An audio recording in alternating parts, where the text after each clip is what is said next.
ছেলে রইবে রে রোজ তোরা চুলের ছায়ায়।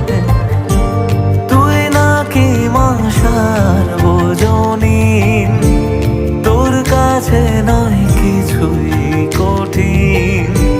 তোর ওই দুটি চরণ তলে থাকবো আজীবন।